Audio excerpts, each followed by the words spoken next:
আসসালামু আলাইকুম এভরিওয়ান, আশা করি আপনারা ভালো আছেন। ভাই, ঘূর্ণিঝড় রেমাল এটা এরকম ভয়ঙ্কর আকারে ধারণ করেছে, সেটা বর্তমান এখন ঢাকাতে অবস্থান করতে আছে।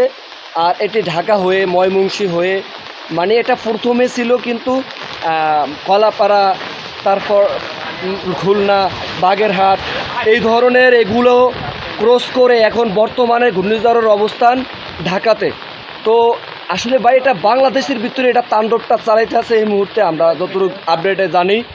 তো এই যে চরপেশন, আমাদের ভোলা চরপেশন দক্ষিণ অঞ্চলে, ঢাল অঞ্চলে, এই ধরনের এলাকাতে প্রচুর পরিমাণ বাতাস, বৃষ্টি এবং জলোচ্ছ্বাস, মানে স্বাভাবিক থেকে 10 থেকে 15 ফুট বা 20 ফুট পর্যন্ত এরকম পানির জলোচ্ছ্বাস উঠতে পেরেছে। তো স্ক্রিনের সাহায্যে আপনারা দেখেন কি অবস্থা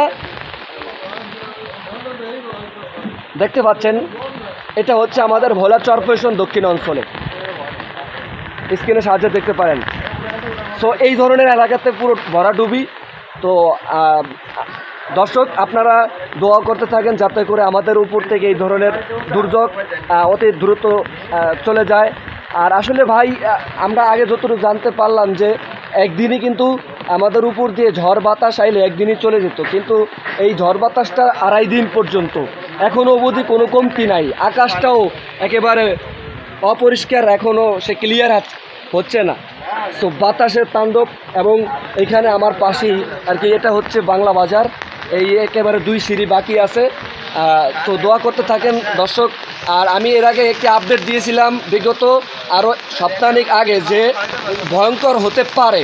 সো সেই ঘূর্ণিঝড় অন্যতম হয়ে যাবে দৃষ্টান্ত 2009 সালে যেই একটা আর কি নার্গিস, তারপর হচ্ছে সিডোর, এই ধরনের আমরা দেখেছিলাম, তাকে ক্রস করে এই ঘূর্ণিঝড় রেমালটি ভয়ঙ্কর রূপ এবং ইতিহাসের পাতাই থাকবে বাংলাদেশের ভিতরে।